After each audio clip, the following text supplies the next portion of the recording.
getting us close. Great. Um, so I'm really excited to do this, and I want to say before we jump into this conversation, um, I want to throw a little appreciation out there your way, and also say why I think this is interesting, and maybe also like a caveat for people that aren't like really geeky enough to want to actually listen to this kind of conversation. So first, I've just been, I've said this before to you, but you're on my short list of people that I really enjoy chewing on their wisdom, you know, and it also, what I also appreciate about what you write and think about and say is it's about provoking conversation. It's like you're not trying to be right.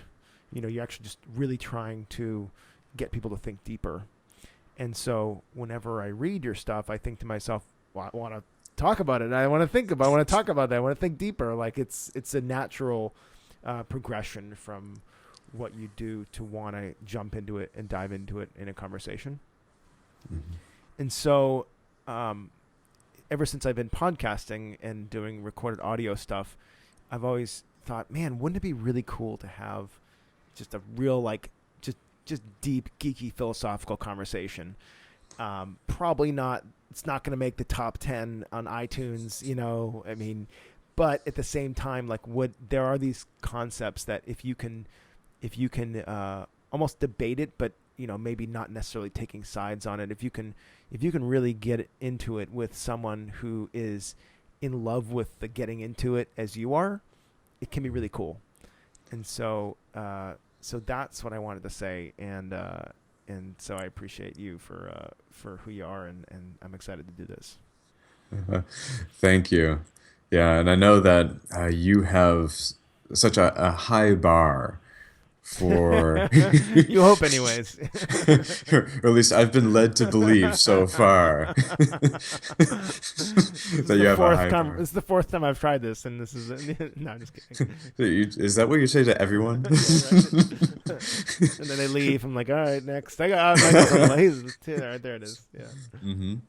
Yeah, and these are the kinds of conversations that I love to have, and that I really do fill a lot of my time with. And every once in a while, we have these conversations. It's like, oh my God, I wish that everyone heard this. I wish that everyone had the opportunity to have these kinds of conversations to go Yeah. deep. So a lot of people out there like looking for this, and I'm also blessed with such abundance of community that this is normal for me now. Totally. Yeah. Yeah. I mean, how many times have you had conversations where you got like, oh gosh, if I had just recorded that was awesome. Yeah. Well, over the last couple of days, Yeah. Yeah. Right. probably like a dozen, 2 dozen. Yeah. Totally.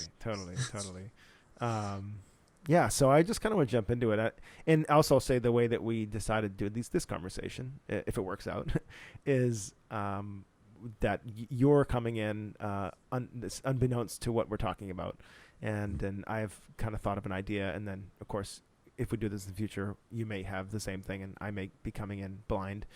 And so, I'm going to throw it out there. So this is what I've been chewing on for the last couple weeks, and it's been really interesting. And the premise is, and I feel like this is maybe also seems to having to do with the kind of what's going on in the world now but my question is, have we actually evolved?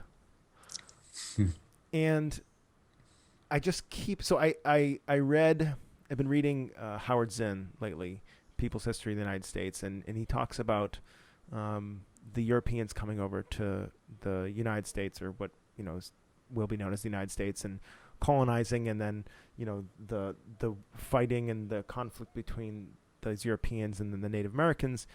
And he made the case that in a lot of ways the Native Americans were just as advanced as the Europeans, and actually had all these kind of systems in place that Western society has.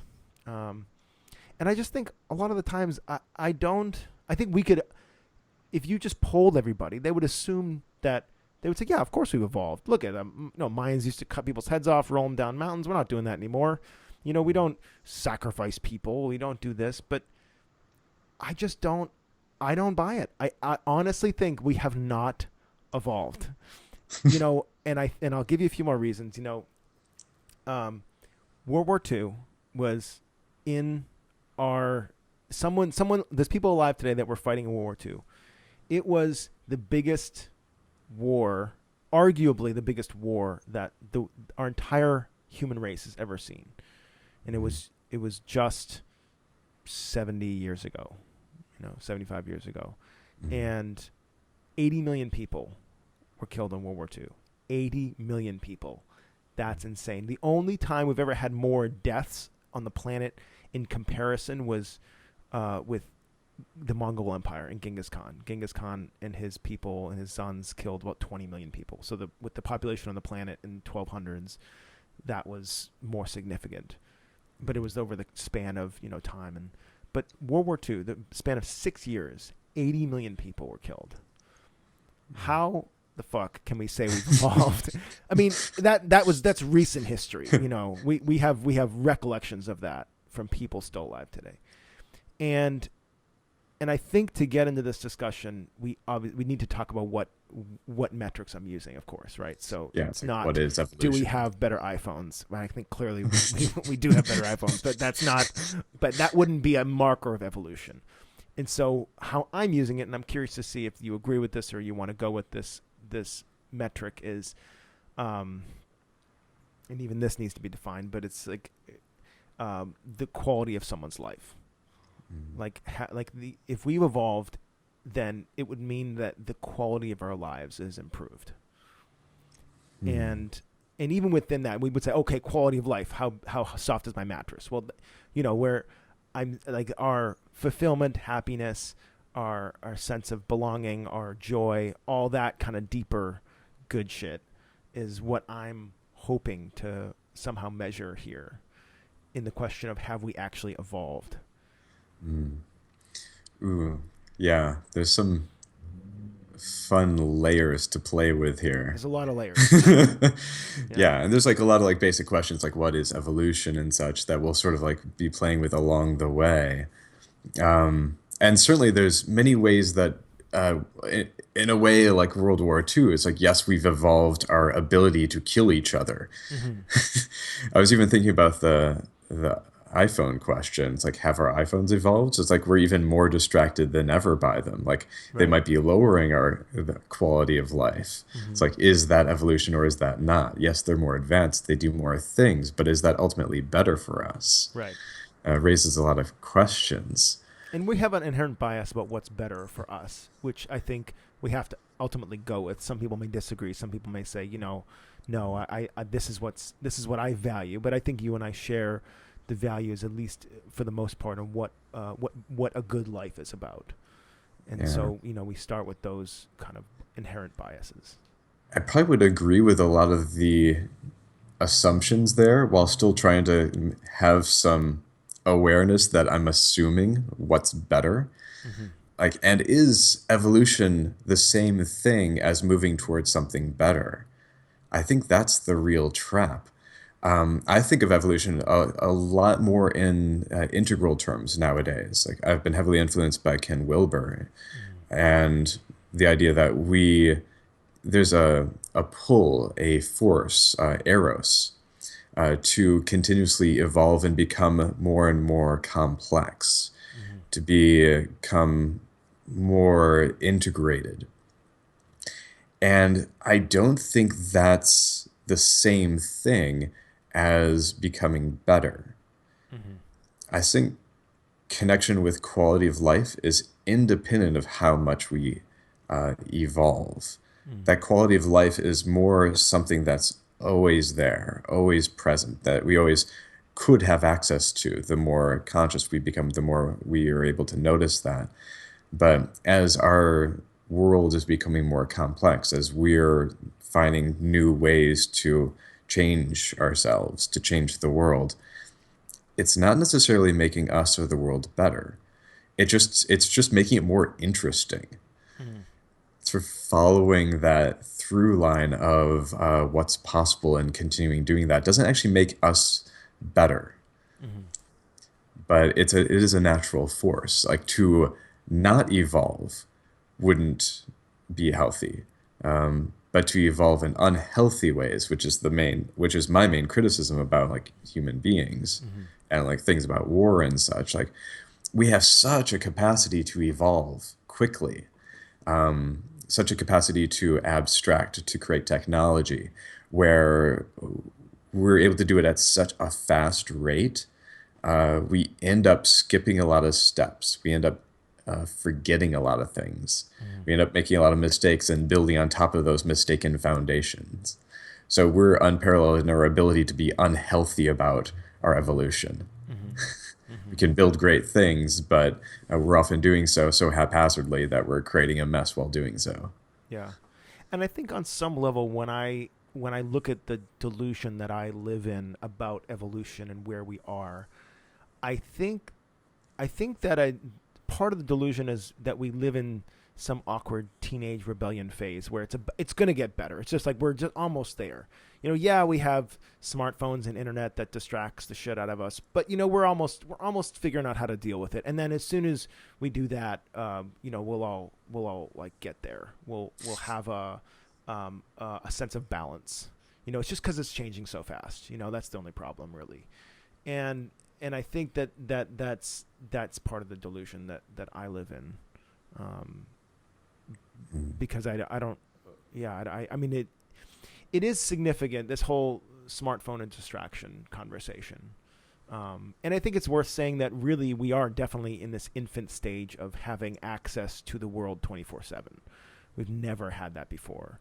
And so when the iPhone came out in 2007, that was kind of the beginning of the constant access to the internet. I mean, even before that, I had a Trio. I had a little Palm Trio, but I Hmm. didn't actually pay for the internet because it wasn't that important to me. I mean, I would like use it to check email every once in a while and pay like 10 cents a minute or something. But, now everybody is constantly connected to the internet. And if Mark Zuckerberg has his way, then we're just going to have internet everywhere in like a couple of years, which is fine. I mean, I'm not saying it's bad or anything. Hmm. And that's a remarkable difference from having a desktop computer that is connected to the internet. Because what we had before smartphones was a computer that was connected to the internet and that you used the computer at a certain location, probably at a certain time. Like you couldn't use it if you were outside the house, maybe after coming home from work.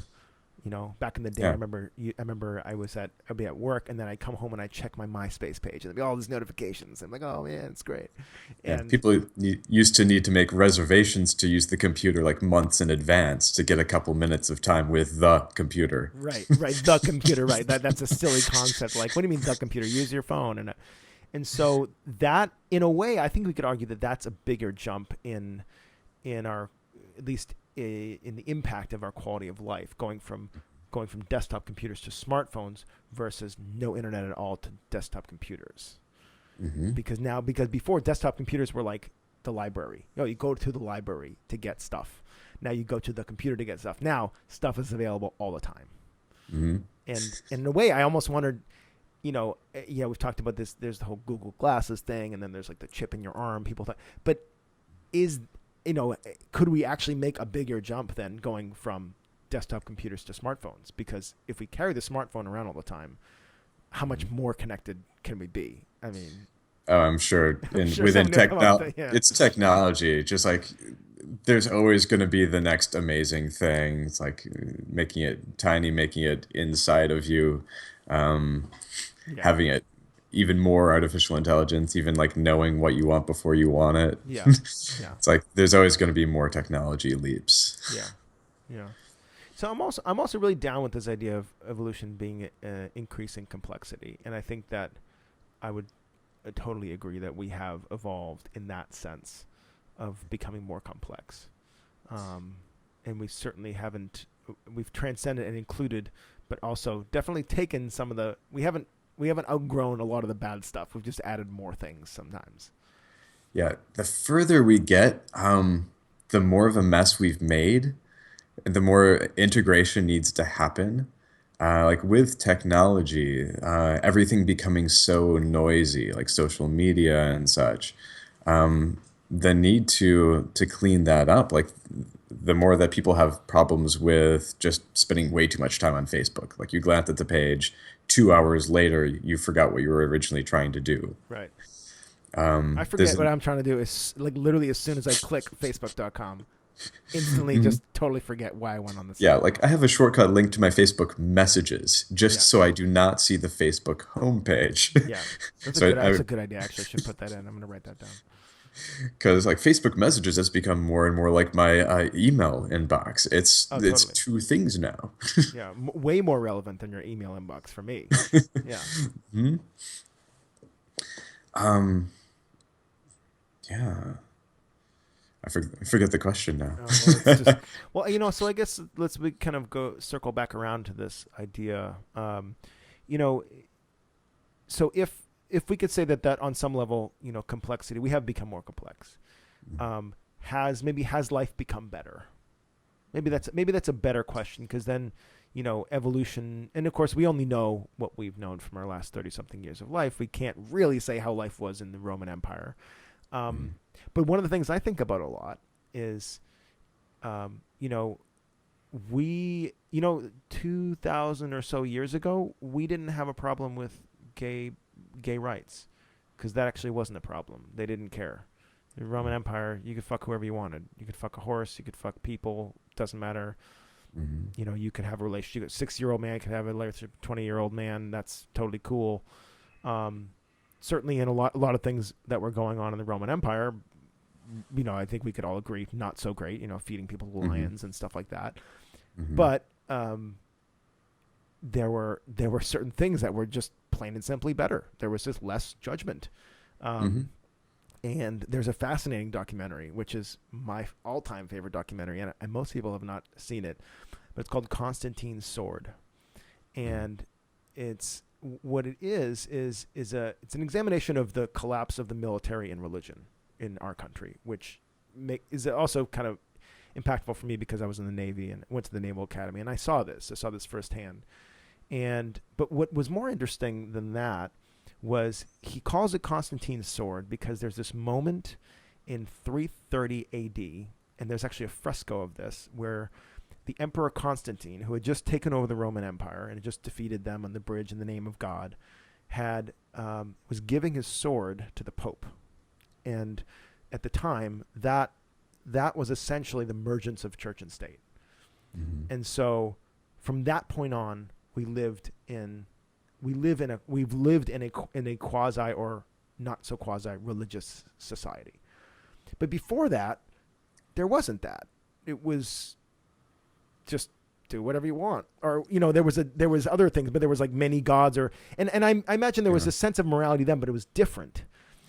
And I was just Yeah. always fascinated by that, by what, like really like in the Roman Empire, what would that have been like to really not have anything about who you are as a sexual being? Like you could, like that's we're almost like to the level of like being animals about our own bodies.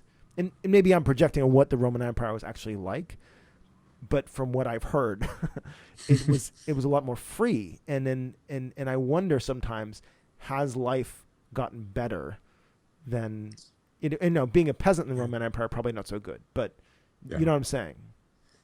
Yeah. And back then there's less awareness. Like back then, they weren't asking this question. Yeah. They just had there's more and more. It was just that was the way the world was. This is how it works. This is my role in this society. This is where the power is. There wasn't the individualism that we have now, especially in the West here, and there wasn't the such self-awareness to be able to look at our own society, to be able to look at societies of the past. It was much more like power, right, wrong, where you're at, and a blind acceptance of that. It's like it was that's the way it was the experience. Mm-hmm. So I think one of the things about evolution is that we get to reflect back on ourselves more and more, greater self-awareness. And in many ways, it increases our capacity to make our life better, the possibility of making our life better. It's like having the internet, having all this technology, the ability to reach out and touch someone is incredibly powerful. But it's also makes everything go faster and noisier. Where everything's like easier, it's easier to check out just because there's too much available to us. We more suffer from privilege and an overabundance of things to pay attention to. So I actually want to challenge that idea that it increases the capacity of our to us make our life better. I mean, I think logically that's sound, but in practice, is that really true? Is all these options, is it now easier? Because if it were easier to make our life better, wouldn't we do it? Like if it's easier for me to go to the bathroom, in the next door over versus walking down the street, wouldn't I just go to this bathroom? Why would I The walk down trap, the street? yeah, the trap is like, what if everything is easier? Then you start to lose sense of like what's important. And there's more access to the things that are short term fulfillment as opposed to like something that's deeply personally fulfilling. So it's like you're surrounded by all the food in the world, including all the junk food. Yeah. And when all the junk food is there, like you more and more fall prey to the easy fix, to like the attention racing all over the place, the unhealthy behaviors there. Yeah. I mean, is anybody really wanting? So I see what you're talking about in terms of that increasing options, and me personally, I don't know that I could say that I'm excited about that trend continuing. Like like can you imagine us having? I mean, so if our options have, let's say, gone like 10x in 40 years, which is that's pretty reasonable to say that. Yeah, that's probably quite conservative. Right, that's a pretty Only conservative 10. thing. So, are you excited, Michael McDonald, about the possibility of in 20 years having 10 times more just everything available to you? Like, is that actually something you want? Not that you get to choose it, but To some degree, but not for it makes it not interesting for necessarily. sure. Yeah, Like you not said. necessarily for healthier reasons. One of the things that I appreciate about the everything speeding up and the noise increasing to the point where it's like where it's recognized, it gets bad enough where we see it. We need to step up. It's like we need to become like even more focused, more conscious of what's important. So in a way, it's not healthy circumstantially, but it excites me in that like the more noisy the world becomes, the more I need to grow in order to be centered within myself. So it forces me to exercise that. It forces me to become connected with what's important to me. Hmm. And it feels like there's a life cycle of human beings. At least I've experienced this so far, where it takes some time to like figure that out, and then that maybe is just part of being alive here, is that you have to go through that. Oh, okay, this is important. Oh yeah, I don't want to do this. Oh, that's not important. And it feels like the more complex, the longer that learning process is going to be. I think about when I was living in Bali, and I got to see the influence of Western culture on more like societies that hadn't totally developed all the technology stuff yet, and I always you wonder, like, because you get to see them go through those elementary stages of distraction. You get to see it's like if we just dropped it's like when you insert tons of money and resources into an indigenous culture, it's like what happens is pretty predictable, right? It's not that Yeah. there's no like philosopher caveman that's like, no, I'm good. I really don't. I'm good. Or maybe they have to experience it first to see. Hmm. No, that's not going to make my life better. And I'm only on this planet for 80 years, so I can't, to evolve myself to the point, not evolve myself, but to like learn how to deal with all these things. Like, is that really worth it? I mean, is that, like, so I have to grow to learn how to use my wearable and only check it and then turn it off at a certain time. So it's like, is that really worth my time to actually, like what skill am I learning here? Is this really important? That's the thing about that.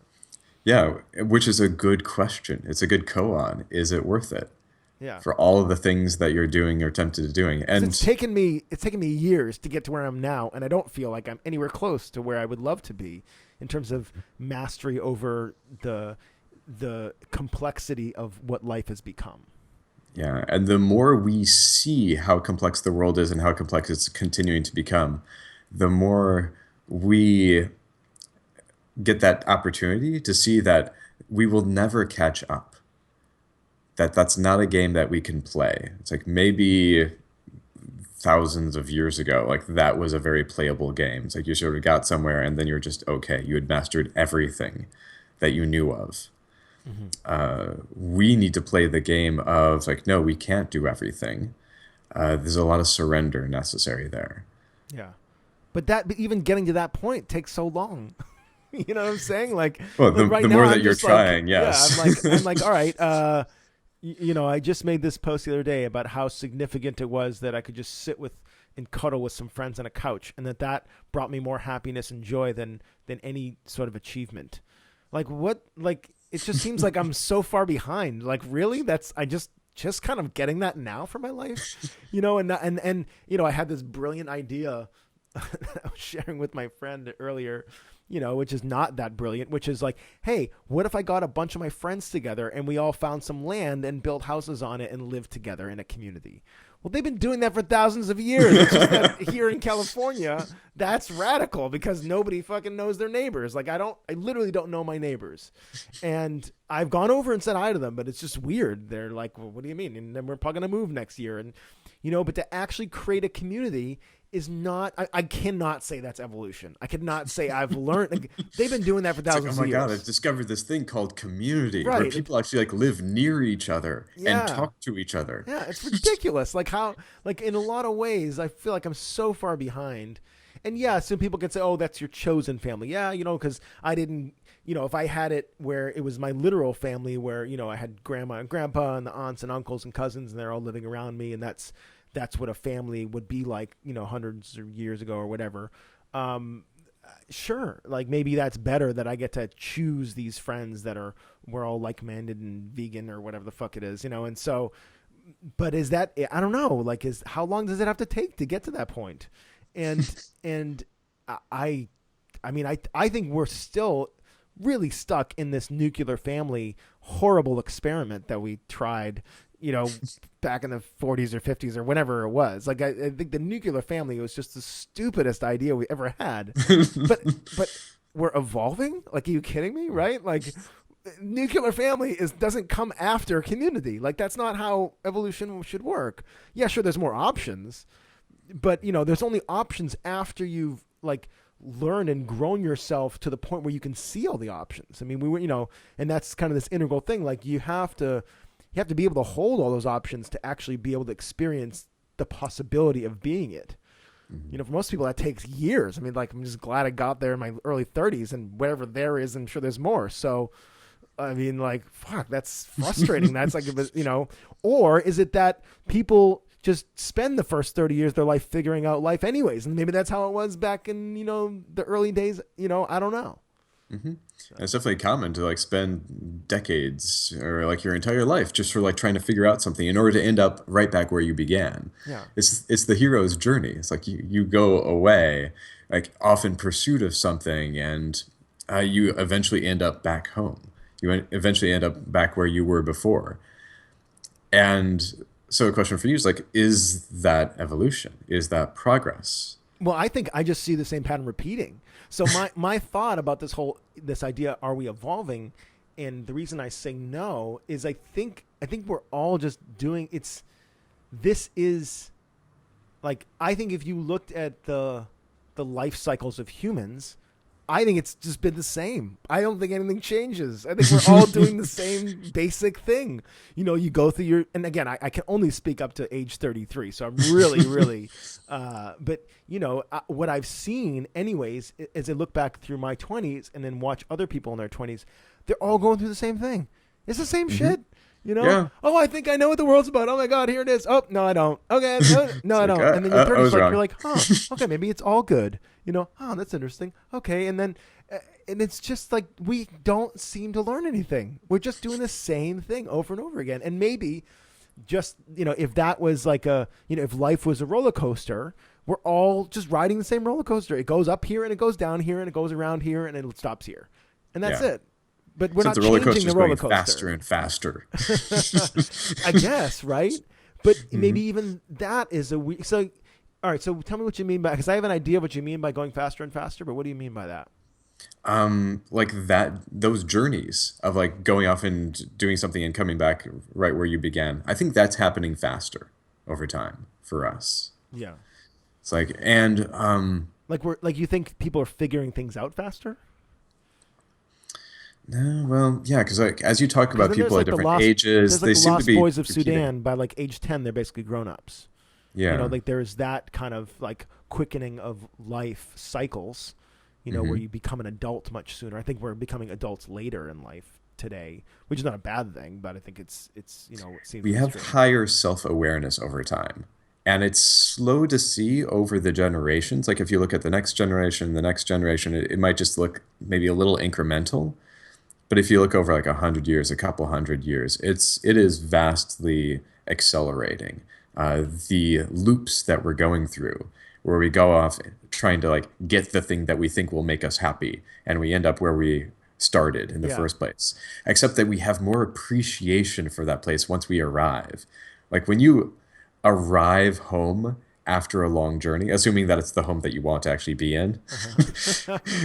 then it's just like, oh my God, yes, home. Whereas when you left, it's like, oh yeah, okay, yeah, there's that, that's there. And then you're off to the adventure. You think we have more appreciation because we travel further away? I mean, in a way, like, so like I'm picturing a little kid growing up in a village and he goes through some hero's journey, but he can't quit his job and move to a different country because he doesn't, there's not that kind of mobility or possibility.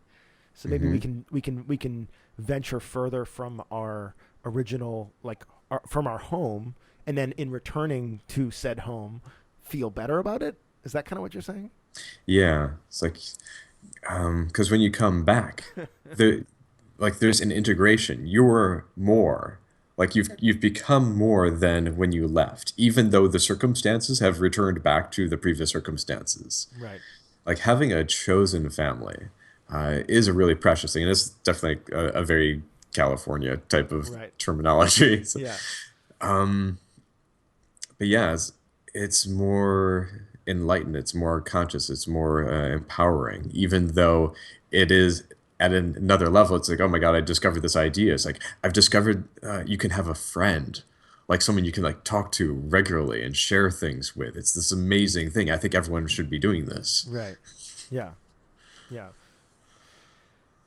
Yeah. I mean, I that's interesting. Is that what do we is that really helping us to go and venture off? And I mean, maybe in some ways this is also, yeah. I mean, everybody does this in some way. Everybody leaves and comes back. I mean, this is like the um, uh, yeah. Maybe everybody does leave and come back, and then have to appreciate what they have, and but that really changed so much. I mean, that's just the cycle of life too.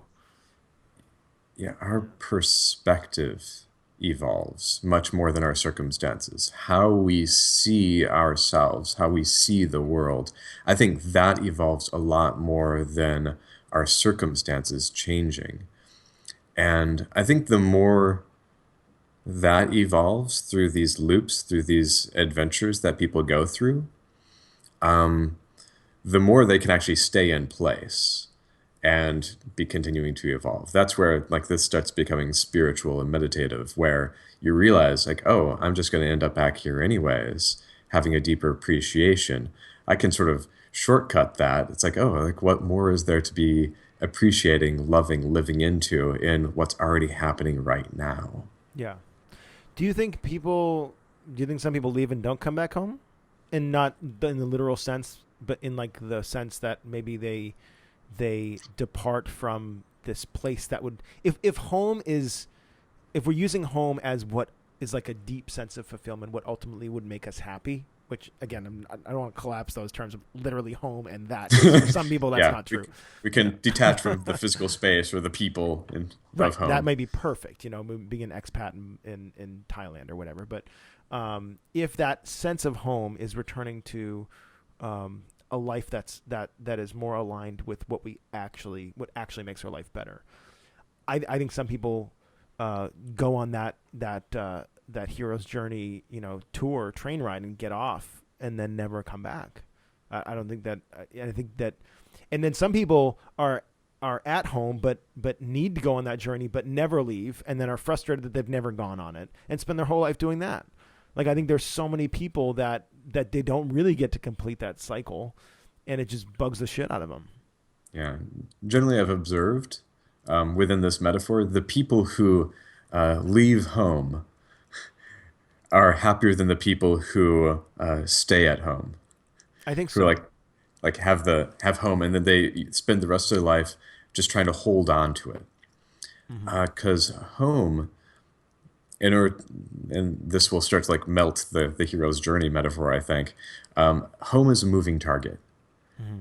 I think that's part of the nature of evolution, that home, your center, who you are, your identity, like what's true for you, that's a moving target. That's part of that impulse to go off on the journey, that impulse to evolve, to change, to do something different, something that used to be what you were truly passionate about and like was your entire world. Over time, that changes, that evolves. And then there's something else, or a direction, or maybe just a random seeking for another center of gravity. But really, I think of that as a moving target. Like Mm-hmm. home has moved, and maybe you don't even know where it is anymore. You start like going off to find it again. Yeah. Yeah. And I think each time we do that, when we find home again,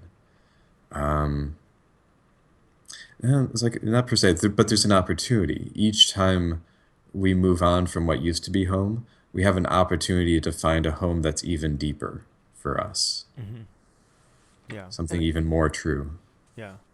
Yeah, and I definitely agree that when you do return home, it's a deeper sense of home. It's a more, it's wonderful. I mean, I had that experience moving to Bali and spending 6 months there, and then coming back to Encinitas, and really feeling like, oh, we definitely knew we didn't want to live in Bali, but this is different now because we let ourselves go. Well, maybe we won't live here, and then coming back, and it was the community, it was the people that actually ended up being the biggest factor about why we wanted to be here and what we couldn't find elsewhere.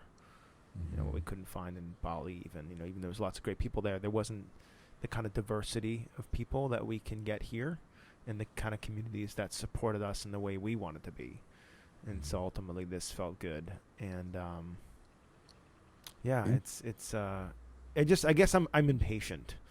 You know, like I don't Impatient for like impatient what's for at the like end? the highest, like for that settling in, and this may be just totally delusion, but like settling into that like really high quality of life that I know is possible.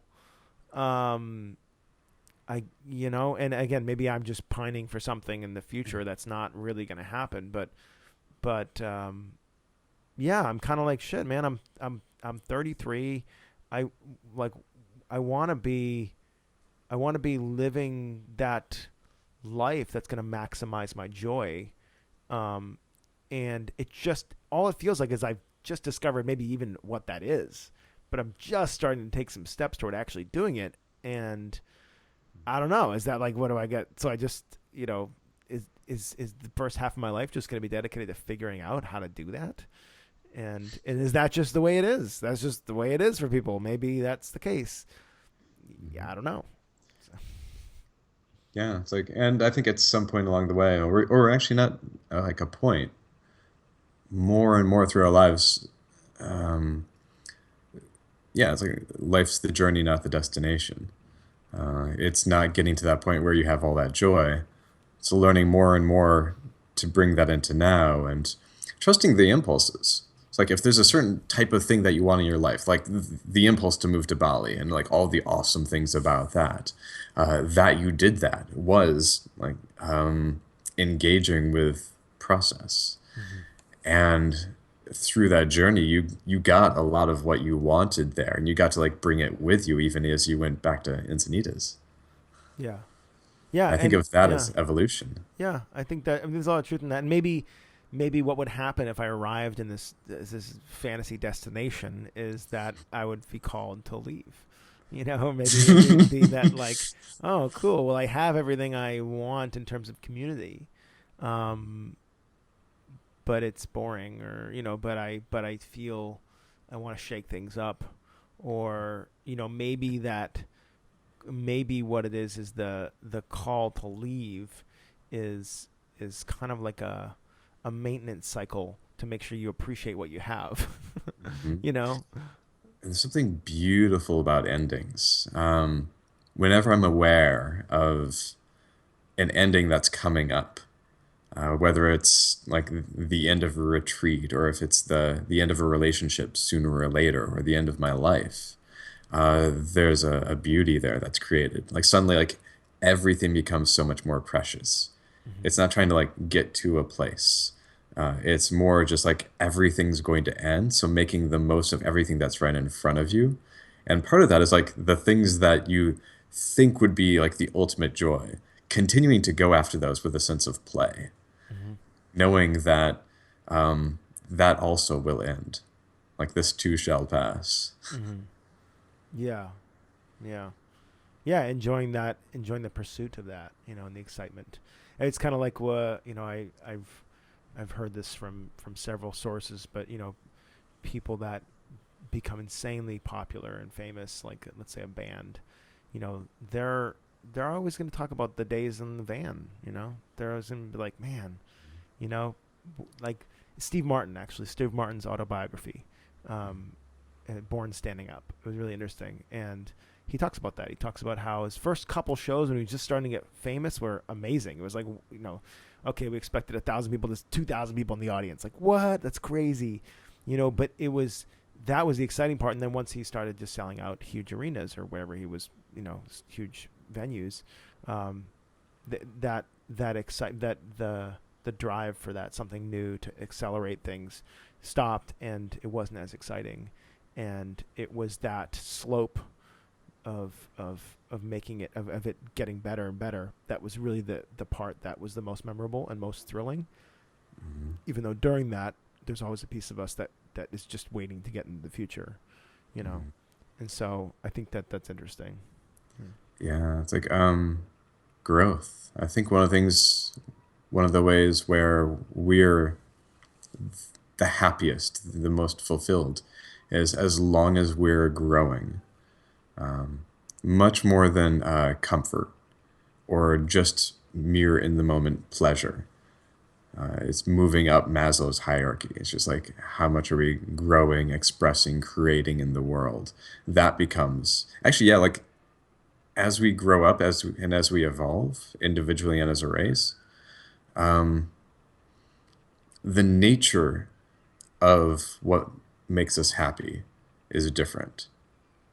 For some people, just being able to relax without pain or without violence, it's like that would be the ultimate happiness for them. Right. For me, that would just sort of lead me into a lethargic state, and actually, that would be quite unfulfilling for me. Right. It's like I actually need some challenge. I need to be creating something now. Right. Yeah. Yeah, I think that's also fascinating, right? I started to write this book, which I may or may not finish, little mini ebook, called 101 Ways to Get Out of Your Comfort Zone. And in the introduction, I say nobody would buy this book 1,000 years ago. Like this wasn't, this would not have been interesting to Yeah, that'd be the people, anti-book back right? then. They'd be like, why would you want This to is do like how to that? fail at business. Right. 101 ways to get out of your comfort zone. Yeah, totally. It would just be like, that's insane. Like we're all trying to get to our comfort zone, man. Like, what are you talking about? But today, it is the thing that makes us most alive. And maybe this, and again, this speaks to this idea of evolving and becoming more complex. So maybe we're moving up Maslow's hierarchy of needs. Now, I think our sense of belonging, I could think you could say, probably call into question, like, have we gotten more sense of belonging, Yeah. over the years? Well, Maybe I by have. belonging by choice. Well, over our lifetime for sure, but has that evolved over the decades and the generations? I think maybe that idea of chosen family versus family and things like sometimes we had a sense of belonging, but it wasn't to the group we wanted to belong to, and now maybe we have a sense of belonging to a group that supports a choice of who we can be in life versus like, okay, I'm part of the Joneses family, and that's I'm always going to belong, but I have to be a Jones, and that's kind of a bummer, and so maybe we are moving up in that way. Yeah. Well, I think um, belonging and connection, chosen family, like that whole territory, our relationships with people. Uh, that's one of the biggest sticking points that I see. That's one of the steps that we've most skipped, or where people are most hurt. I'm not sure if it's most hurt. It's the one that I'm highly aware of because it's a territory that I've done a lot of work in. Mm-hmm. But that's at least one of the areas where we've skipped that part. And there's really a need to address that in order for us to be continuing to evolve more healthily. Say more about what that is. Connection with other people. Mm-hmm. That need for intimacy, that need for closeness, that need to be seen and to see other people, to be supported, to know that there's people there who have your back, to just have contact with people, like emotional contact, physical contact. There's like that aspect of our world is very sick right now. Mm-hmm. There's not much of it. Like even in Bay Area transformational community, there's so many people out here who are still trying to find a tribe or trying to find a mastermind group or friends or community. Mm-hmm. Even though they're doing all this work, they're still starving for that, even in the Bay Area where there's such an abundance of that. We preach that to such a degree, but there's so many people who still want it. Yeah. And seeing that. There's an app for that actually. I don't know if you know. Really? Yeah, new startup, man. It's great. It's great. It's getting huge. Yeah. Uh-huh. Yeah. Click here Click and for intimacy. click. Rub the screen of your iPhone and imagine you're rubbing someone's body. It gradually changes color, and that means Yeah, that it's happy. right. That's right. It's It's like a like, mood yeah, ring. Yeah. it's the new Tamagotchi. It's That's like right. so you can feel connected with your iPhone, Yeah, totally. Yeah. Yeah. and you fulfill that need for connection, right? Yeah. Totally. Yeah. Well, and I think another interesting conversation would be just talking about the evolution of intimacy, and how we've been doing, and clearly we don't have actual firsthand data or personally from, more than 30 something years ago. Um, but it's worth, I think, thinking about. And I think in a lot of ways you can make both sides of the coin. I mean, we all have heard the stories about, grandma and grandpa who like just never touched, or never saw each other naked and that kind of stuff. And it's like, well, we're doing better than that. That's a lot of Hopefully, wasted time. it is, right? That's a lot of awkward bedroom changing. Are you in there? You're done? Okay, I'm going to go in there. I'm going to change in the bathroom. It's very hard. Hmm. Um, but I think that we can, and I don't know. And I mean, there's also, you have to also consider that there's also a huge movement of evangelical and fundamental religious people that are taking that in the other direction. In some ways, but they're also creating massive communities, and they're filling the need for community. I think about Iran, and if in terms of intimacy and self-expression, you can make a pretty clear argument that they've gone backwards in the last 30, 40 years. Look at pictures of Iran from the 70s, and there people are wearing mini skirts and bell bottoms. Like that's, and then Shah came in, and that was done. And so, I don't know. Hmm. Yeah, it's like there's a back and forth. So like overall, for example, like that movement in Iran worries me a little bit, but I always also have like respect for the other side of it. Like there's like within America, there's been a loss of discipline Mm-hmm. that's coincided with so much emphasis on expression and freedom. Mm-hmm. Or loss of traditions in a sense too. Yeah.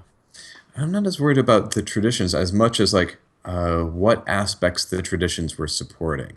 There's too much sort of like throwing away of the traditions because they're old and because they're not understood, Mm-hmm. instead of evolving the traditions because they're understood and they need to be upgraded. Yeah. I think that's And true. I think I agree. Yeah. Yeah. yeah, so like there's a lot of traditions like it'd be valuable to go look at. It's like, okay, why was this good? What was good about this? Instead of focusing on the things that are like obviously bad Yeah. or like obviously to our minds. Mm-hmm. Uh, there's a lot that's been lost, Mm-hmm. and we wouldn't want to bring them back as they were before, Mm-hmm. because there's so much nastiness there that we now see. Mm-hmm. Like there's like a lot of bias, like racism, sexism, in like early American days. But there's a lot of stuff in there as well, which has been lost in current times, Mm-hmm. which would be useful, I think, to bring back. Mm-hmm. Especially the balance between like short-term, long-term fulfillment, the ability to like have discipline, to control yourself, to hold sensation, to resist acting on every single impulse. Whereas like our culture has become like very immediate gratification culture, Mm-hmm. and which results in a very low willpower culture. So it's great to have the individualism, but also like we've become weakened in areas while we've become stronger in others. Mm-hmm. Mm-hmm. And just like being able to see that, I think, is the path to starting to heal the steps that we've skipped along the way in evolution. Mm-hmm. And I wonder how long that'll take, to get there. Yeah, I'm sure we'll be totally finished over the next 10 Yeah, years. totally. Yeah, yeah. Well, just okay. Yeah, Done. and I love this idea of like the evolving the traditions too. I've always thought of it. One of my sort of fascinations is if I got to start, not just a community, but I really like if I got to write the rules from the ground up. What would that look like? And I think one of the things I'd want to do is create my own holidays.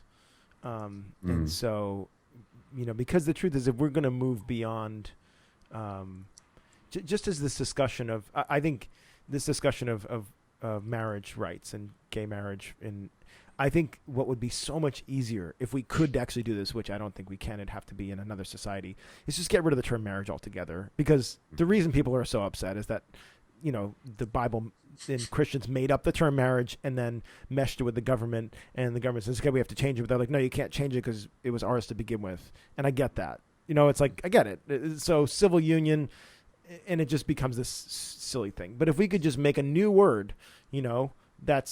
that represents the legality of two people or more deciding to merge their lives together, then we could just be totally good. And then people that wanted to get married could do that in a church, because church marriage belongs to a church, and nobody is upset about that. It doesn't Mhm. belong to a government. So in that same way, I'd love to like look at our holidays and be like, okay, cool. How can we? What would be like get like a mastermind of really smart people that say how could we create our holidays throughout the calendar year to maximize our quality of life? Let's Mm. look at what Europeans do. They take a lot more time off. What are they doing? What's that all about? Christmas is a really good excuse for families to get together. Maybe we could have another one of those in the summer. Yeah. Maybe not in Where such close proximity to Thanksgiving, though. It's just yeah, like right. Like like not too can many we work holidays that, in a and then we row. have the New Year's right after that. And one of the things I thought would be really fun, and my birthday doesn't conflict with this, but the people that have birthdays that conflict with holidays, I've always just wondered, well, why don't they just change them? Like, Paula's birthday is on February 14th, and it is the worst. It's the worst because I want to go out and take her somewhere cool, but God knows getting a restaurant reservation is terrible. And then going out to a hotel, also terrible. So it's just like, it's up to her. It's her birthday. But if I was her, I would just change it. I would say, Mhm. all right, I would either pick something significant. I'd be like, okay, 6 months So like the maybe when they're on the other opposite side of the sun or whatever, Hmm. and or I would just pick a significant day, just like you can change your name. Like change your birthday. If your birthday's on Christmas, change it. Make it Yeah. like June 26th instead June 25th instead of why not? It's What's a and if you change holiday? it on Facebook, that's all the people know anyways, right? It used to be that like you'd have, people would have it in their address books or your family would be celebrating it. But for us, I mean, honestly, if you changed your birthday right now, besides your immediate family, do you think anyone would actually notice? I don't know. Probably not. And you could just go, "This is my new birthday," and it would just be Hmm. better because then you could celebrate it and not, have it be a double up with Christmas or New Year's. Yeah, because there've been people on Facebook where they accidentally had the wrong birthday, Yeah, and everyone would be like wishing them happy birthday on yeah, that day. And she's like, actually, it's not my birthday. You could just keep on changing your birthday throughout the year, so you could have like 4 or 5 birthdays where everyone on Facebook is congratulating you. totally, Can totally. just like get that extra hit of. Then some of them might get suspicious. Like, wait a second, this seems familiar. Yeah.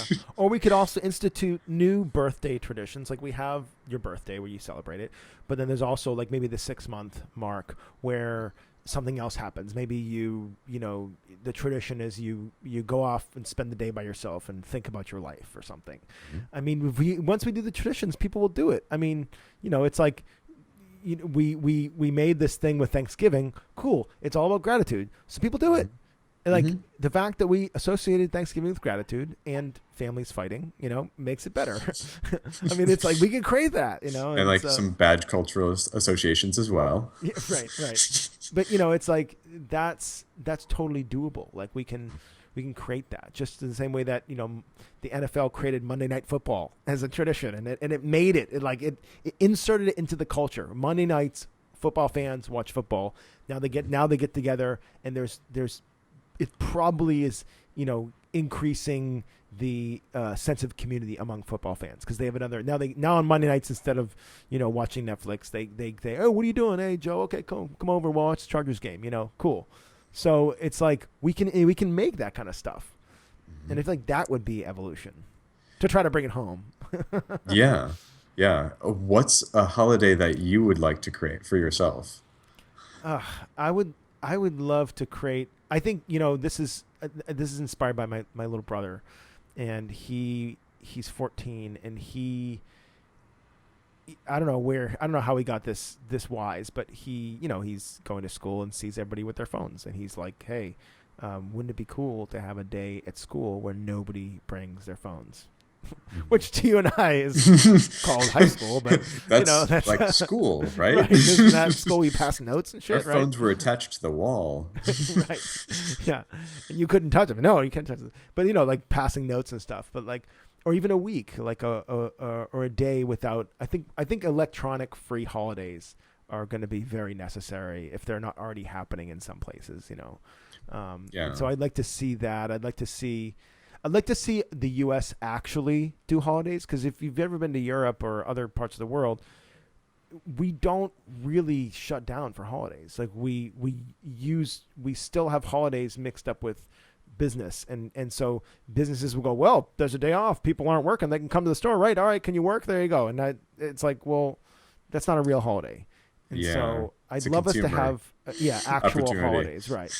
Or New Year's is not a real holiday because there's lots of people working on New Year's because they had it's a great day to make money, and but to have actual holidays where people just shut down stuff, And and and it'd that be they're nice. doing something related to that holiday.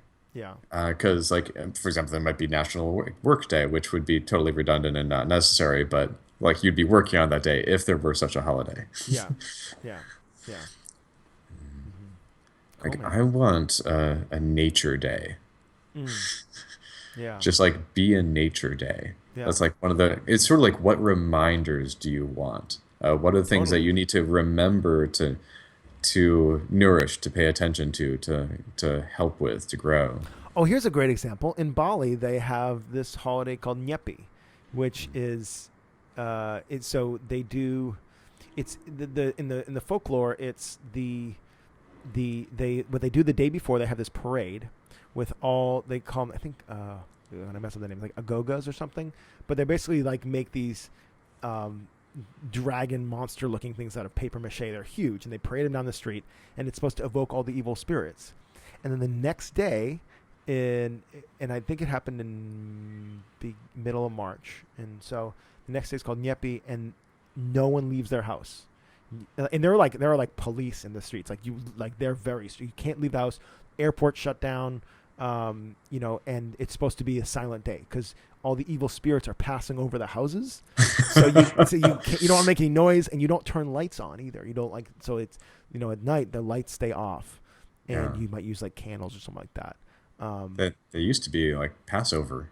Yeah, you pass over, and even that Balinese holiday is slowly losing its power over time. Like now, like I think the airport is open, but it's there's not but it used to be like in the 70s, like there's nothing going on. Eventually, And it'll be like wear a hat if you go outside. right, yeah, exactly. Or cover your head with something.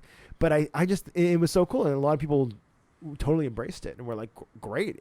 I could totally use a day where I don't do anything, and use electronic free day, and so that was a really cool holiday. But it just happened to be because we don't have to start our holidays with the premise that evil spirits are passing over our houses. We can start it with what would be great for our quality of life, Hmm.